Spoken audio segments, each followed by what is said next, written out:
Сайн байцгаана уу? Та бүхэндээ өдрийн мэндийг хүргэе. Намайг Гомч Бие Наран гэрэл гэдэг.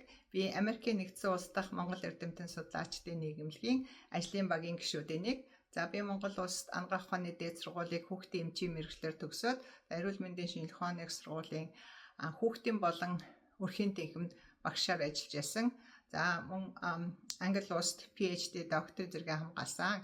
Одоо би Америкийн нэгдсэн улс дахь Johns Hopkins их сургуулийн нийгмийн эрүүл мэндийн сургуульд хүүхэд өсвөр үе тэдний гэр бүлийн эрүүл мэнд болон эрүүл мэндийн тусламж үйлчилгээгийг сайжруулах талаар эрдэм шинжилгээ судалгааны ажил хийж ажиллаж байна. За Америкийн нэгдсэн улс дахь Монгол эрдэмтэн судлаачдын 2 дугаар нэгдсэн хуралдааны эхний өдрийн үдээс хойш хөтөлбөрт 6 воркшопыг залуу эрдэмтэн судлаач мэргэжилтнүүдэд зориулж эрдэм шинжилгээ судалгааны ажил хийх, карьераа хөгжүүлэх талаар болон зарим тулгамдсан асуудлуудын талаар манай туршлагатай эрдэмтэн профессоруд маань оролцож харилцан ярьцлага хэлбэрээр зөвлөгөө өгч өөрсдийн туршлагаасаа хуваалцах гэж байна. Тодорхойлбол CV, резюме бичих, ажлын ярилцлаганд бэлтгэх, ажил хэрхэн амжилттай хайж олох талаар Америкийн нэгдсэн улс дахь эмчлэх эрх авах шалгалт USMLE шалгалтанд хэрхэн бэлтгэх болон резидентур тэнцэх, мөн эмнэлэг зүйн салбарт карьераа хөгжүүлэх,